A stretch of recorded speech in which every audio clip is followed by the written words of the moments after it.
122명의 경제사절단 안에는 이제 반도체, 뭐 배터리, 자동차 이제 굵직굵직한 산업에 있는 기업들이 많이 들어가 있는데 좀 뭔가 기대를 하고 가지 않았을까요? 어떻게 보십니까? 그러니까 저는 왜 그 부분에서 부정적으로 말씀하시는지 모르겠어요. 우선 첫 번째로 전체적인 걸 놓고 보면은 아까 서두에 제가 말씀 한국이 투자하기에 적합한 환경이 아니에요. 인건비도 비싸고 시장도 작고 우리나라라는 곳이요. 그래서 우리는 항상 보면 이제 경제 협력하면 대규모 투자 맛이 하는데 미국 회사들이 뭐 인도네시아 투자지 왜 한국에 대규모 투자를 하겠습니까? 근데 내용을 잘 보시면요.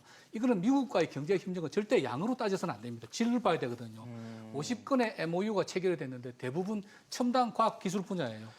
우리가 굉장히 취약한 분야가 바이오 헬스케어 쪽이거든요.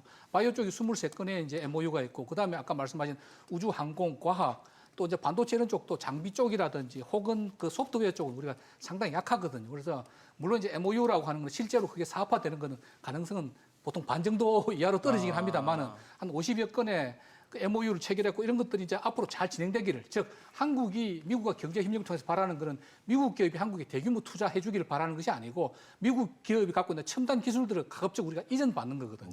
이제 그 부분에 이제 포커스를 맞춰서 그래서 굉장히 양적으로 판단하기 어렵고 이제 질적으로는 사실 저도 판단할 자료는 없습니다. 다만 그 분야들이 보면 굉장히 첨단 과학 기술 분야이기 때문에 이 MOU들이 실제로 좀 실천이 되었으면 좋겠다고 하는 거고요. 그다음 두 번째로 말씀드리고 싶은 건 이제 우리나라에서 지금 반도체법하고 IRA에 대해서 이야기 많이 하는데 다 부정적이에요. 그건 굉장히 긍정적인 측면도 많이 있습니다. 이 IRA하고 반도체법이란 뭐냐면 미국에서 공장을 지으면 보조금을 줄 테니까 그 대신 얘네들도 미국에서 생산을 좀 많이 해라. 뭐 좀 규제를 하겠다는 겁니다. 기본적으로 미국에서 공장을 안 짓고 보조금을 안 받으면 그런 규제를 받을 게 아무것도 없는 거예요. 그래서 첫 번째는 미국의 공장을 많이 지으라는 거고, 두 번째는 중국 견제입니다. 그렇죠. 특히 반도체는 중국 견제 목적이 강한데 그건 한국한테도 굉장히 도움이 되는 거거든요. 근데 이제 그런 측면을 간과하고 있다는 거고, 우선 반도체부터 보자면요. 반도체법으로 한국이 지금 피해보는 거 별로 없습니다. 근데 이제 우리가 보조금을 받으면 이 가드레일이랑 나왔죠. 중국에서 범용 반도체는 앞으로 10년 동안에 10% 이상 증설하지 마라. 그다음 첨단 반도체는 5% 이상 증설하지 마라. 다시 말씀드려서 현상 유지는 가능하다는 겁니다. 그리고 지금 이제 딱 미국이 제한 그 기술 수준이 한국이 지금 중국이 갖고 있는 그런 정도거든요. 그래서 한국 반도체 기업 회사 두 개가 중국에 50조 이상 투자했는데 이 다 날아가는 거 아니냐? 아닙니다. 그래서 근데 제가 볼 때는 그냥 앞으로 한국 기업들이 첨단 기술 분야는 중국에 투자하지 말고 한국에 투자하면서 현상 유지하면서 중국은 또 법령도 굉장히 많이 필요하거든요. 그래서 거기 하면 되는 것이고, 반면에 그래서 우리가 중국의 잠재적 시장, 더 첨단 시장을 놓칠 수도 있다는 그건 한국에서 만들어서 수출하면 되는 거고요.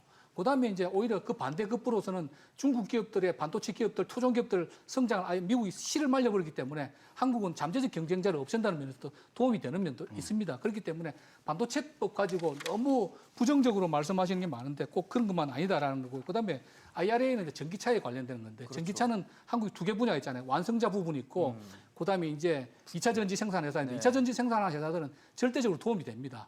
왜냐하면 세계 최대 2차 전지 생산회사 CATL인데 CATL은 미국에 못 들어오잖아요. 근데 한국 회사들 지금 세계에서 SK, 삼성, LG가 거의 아마 미국 시장을 장악할 겁니다. 다 미국 회사들 합작해서 몇 국 생산하고 있잖아요.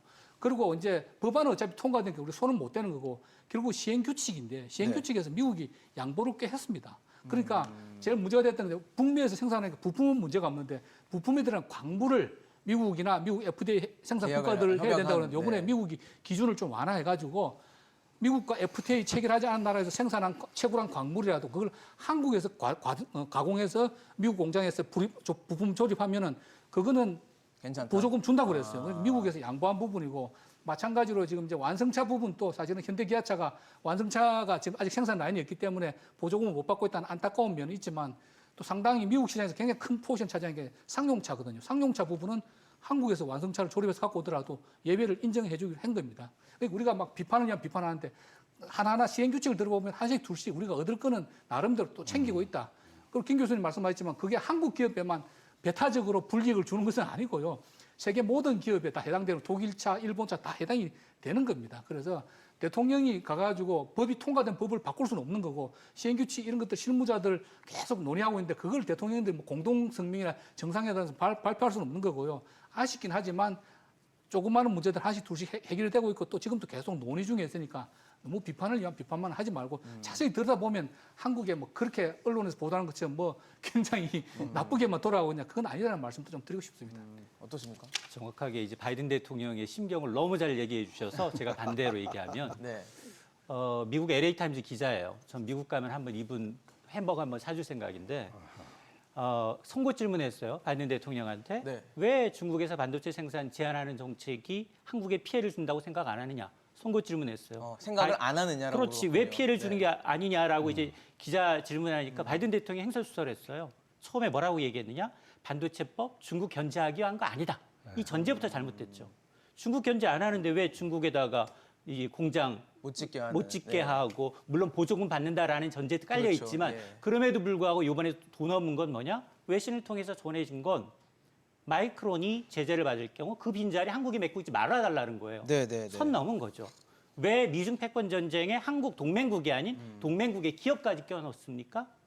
말이 안 되는 거예요. 우리가 그쪽에 줄 서는 순간 예스라고 하는 순간 당연히 중국은 이 문제에 대해서 굉장히 민감하게 반응하고 있어요. 대변인까지 뭐라고 얘기하고 있느냐? 사실상 이거는 이 만에 하나 한국이 이걸 받아들이겠다면 반도체 대기업들 정말로 큰일 날 줄 알아라고 지금 계속 경고 멘트 날리고 있는 상황이거든요. 또 하나 그리고 지금 보면 이걸 지렛대 삼는 순간 특히나 이제 지금 나오고 있는 것들이 계속해서 만일 우리가 역으로 이제 우리가 지금 그렇지 않아도 그동안 이제 사드 보복 때문에 중국에서 지금 롯데 그리고 이마트 전부 철수했고요. 삼성 갤럭시 폰 점유율 1%고요. 현대차 1%입니다. 글로벌 공급망이 다 와야 됐어요. 그때까지 한 번도 본체 만취하면서 해놓고는 지금은 만약 하나 이제 그런 사태가 벌어지면 누가 책임을 집니까? 그리고 마찬가지예요. 지금 우리가 만일 예를 들어서 그런 것 때문에 만약 미국이 지금 중국에 있는 공장들, 애플도 공장 있죠, 테슬라도 공장 있습니다. 공장 좀 세워주십시오. 우리가 지금 거기 공약이 안 되니라고 요구한다면 들어줄 수 있나요? 전혀 아니에요. 선 넘은 요구를 하고 있다라는 게 문제고 그리고 눈에 보이지 않게 오늘도 어떤 얘기가 나왔냐면 백악관 대변인은 지금 반도체 배터리 핵심 부품에 대해서 약간의 익스큐즈를 줬거든요. 16개 이제 차종 가운데 우리 배터리가 거의 80%가 다 들어갔단 말이에요. 근데 그것조차도 용인 안 할 태세인 거예요. 뭐라고 얘기하고 있느냐? 핵심 광물 자원에 대해서 80% 이상이 중국의 의존도가 높으니 이걸 좀 들여다보겠다라는 거예요. 이 얘기는 점점점 규제를 강화하면 강화할수록 투자는 미국에 늘어나고 일자리가 늘어난다는 겁니다. 그래서 아마 이제 배터리 지금 가서 10점 풀어놓은 이유가 여기 보게 되면 삼성이 이제 한 30억 달러, 4조 달러 투자해서 GM하고 배터리 합장 공장하고요. 그다음에 현대차하고 SK온이 50억 달러, 네, 마찬가지 배터리 셀 이유입니다. 공장하고. 그다음에 LG 역시 GM과 합작해서 세계 배터리 공장 건설하는데 미국에만 한국의 배터리 공장이 무려 14개 있습니다. 와, 맞네요. LG하고 SK가 6개씩 갖고 있고요. 삼성이 2개 갖고 있어요. 이게 말이 됩니까? 미국이 흔들리면 누가 책임집니까? 미국이 그렇게 매력적으로 생산성이 좋고 인건비가 좋은 나라입니까? 저는 한 곳에 올인하는 것, 중국에 올인도 안 해야 되겠지만 미국에 올인하는 것도 굉장히 위험합니다. 우리는 미국이라는 시장도 물론 필요합니다. 그럼에도 불구하고 생산 거점이 중국과 그리고 판매 거점이 중국, 미국의 원천 기술 둘 다 필요하기 때문에 중립적이어야지 한쪽으로 쏠리는 것은 굉장히 위험합니다.